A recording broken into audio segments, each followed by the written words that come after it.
Welcome back to my channel. টেকে ভিডিওর পক্ষ থেকে সবাইকে আবারও স্বাগতম। পাইথন প্রোগ্রামিং এর তৃতীয় পর্বে সবাইকে আমন্ত্রণ জানাচ্ছি। আজকের পর্বে আমরা যে বিষয়টি সম্পর্কে জানবো সেটা হচ্ছে পাইথনের ডাটা টাইপস নিয়ে। তো চলুন শুরু করা যাক। পাইথনে যে ডাটা টাইপগুলো রয়েছে তাকে 5টা স্ট্যান্ডার্ডে ভাগ করা হয়েছে। সেই 5টা স্ট্যান্ডার্ড ডাটা টাইপ হলো, এক নম্বরে যেটি আছে সেটা হচ্ছে নাম্বার, তারপরে আছে হচ্ছে স্ট্রিং, তারপরে আছে হচ্ছে লিস্ট, টাপল এবং ডিকশনারি। এই 5টি স্ট্যান্ডার্ড ডাটা টাইপ নিয়ে পাইথন প্রোগ্রামিং কাজ করে থাকে। আচ্ছা, তো প্রথমে যে ডাটা টাইপটি আমরা দেখলাম সেটা হচ্ছে নাম্বার ডাটা টাইপ।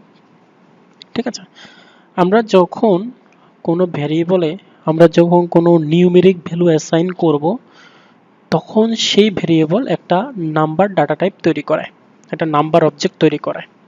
ঠিক আছে, কোনো নিউমেরিক ভ্যালু অ্যাসাইন করে। যেমন আমরা যদি লিখি যে a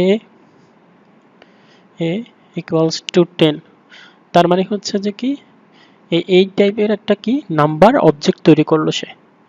হ্যাঁ, নাম্বার অবজেক্ট তৈরি করলো, তাহলে এটা হচ্ছে নাম্বার টাইপের ডাটা রাখলাম আমরা, সেজন্য নিউমেরিক। যখন কোনো নিউমেরিক ভ্যালু অ্যাসাইন করব তখন সেটা কোন টাইপের ডাটা টাইপ হবে? নাম্বার টাইপের। ওকে, তো এই নাম্বার টাইপ আবার এই নিউমেরিক ভ্যালুগুলো সাধারণত 3 রকম হয়ে থাকে। একটা দশমিক বিহীন সংখ্যা অর্থাৎ পূর্ণ সংখ্যা, এটা হচ্ছে দশমিক যুক্ত সংখ্যা, আর এটা হচ্ছে কমপ্লেক্স নাম্বার। তো এই তিনটা নিয়ে পাইথন আসলে কাজ করে। তো আমরা এখানে যে a ইকুয়াল টু 10 লিখেছি, এটা হচ্ছে একটা ইন্টিজার নাম্বার। আমরা যদি ফ্লোট কোনো নাম্বারকে অর্থাৎ দশমিক যুক্ত কোনো নাম্বারকে লিখতে চাই, তাহলে b ইকুয়ালস টু হবে, যদি আমরা লিখতে চাই 10.5। ঠিক আছে, তাহলে এটাও একটা নাম্বার টাইপের ডাটা টাইপ অর্থাৎ নাম্বার টাইপের ভ্যারিয়েবল। আচ্ছা, এখন আমরা যদি কোনো কমপ্লেক্স নাম্বারকে ডিক্লেয়ার করতে চাই, যেমন ধরেন c ইকুয়ালস টু, যদি আমরা একটা কমপ্লেক্স নাম্বার রাখতে চাই, আমরা জানি যে কমপ্লেক্স নাম্বারের স্ট্রাকচারটা কেমন। ম্যাথমেটিক্সে কমপ্লেক্স নাম্বারের স্ট্রাকচারটা হচ্ছে x প্লাস i y।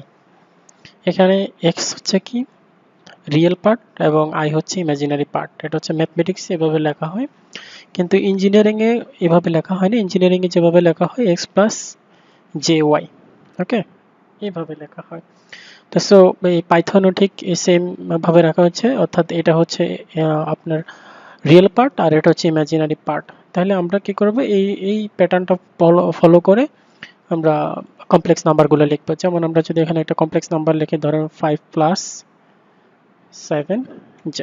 ওকে, তাহলে এটা হচ্ছে একটা কি, এখানে 5 হচ্ছে রিয়েল আর রিয়েল পার্ট, আর 7 হচ্ছে কি ইমাজিনারি পার্ট। হ্যাঁ, ওকে, তাহলে আমরা যদি এটাকে এখন প্রিন্ট করি, প্রিন্ট কাকে প্রিন্ট করে, ধরুন আমরা জেকে প্রিন্ট সিকে কমপ্লেক্স নাম্বারটা প্রিন্ট করে দেখতে যাচ্ছি, তাহলে সি দিলাম। তাহলে দেখেন আউটপুটটা কেমন হয়। দেখেন 5 প্লাস 7j, যেহেতু এই পুরোটা এটা পুরোটা একটা নাম্বার, সেজন্য এখানে দেখেন ব্র্যাকেট দিয়ে শো করছে। ঠিক আছে, আমরা দুটো সংখ্যার যোগফল দেখি নাম্বার ডাটা টাইপ অর্থাৎ নাম্বার টাইপ ভেরিয়েবল ইউজ করে। আমরা a equals to 10, b equals to যদি 20 অ্যাসাইন করি, আমরা যদি দুইটা যোগ করি, যে c ইকুয়ালস টু হবে a প্লাস b, এবং আমরা সেটা প্রিন্ট করব, প্রিন্ট a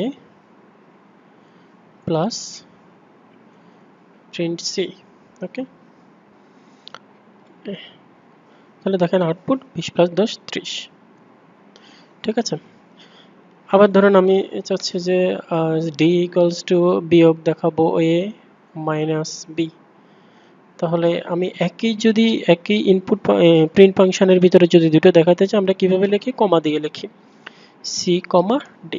ঠিক আছে, তাহলে দুটো কি করবে, একই লাইনের মধ্যে দুটোই প্রিন্ট করবে। দেখেন একই লাইনের মধ্যে 10 মাইনাস 10 দুটোই প্রিন্ট করছে।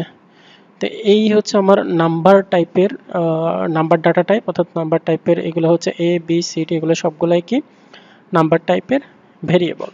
ঠিক আছে, তো আজকের টিউটোরিয়াল এই পর্যন্তই। আপনারা নাম্বার টাইপের ভেরিয়েবল ইউজ করে বিভিন্ন ধরনের সমস্যার সমাধান করবেন, তাহলে আপনাদের বেসিক কনসেপ্টগুলো ক্লিয়ার হবে। আজকে এই পর্যন্তই। টেকে ভিডিওর সঙ্গে থাকার জন্য সবাইকে অসংখ্য ধন্যবাদ। পরবর্তী টিউটোরিয়াল পর্যন্ত আমাদের সঙ্গে থাকুন। ধন্যবাদ সবাইকে।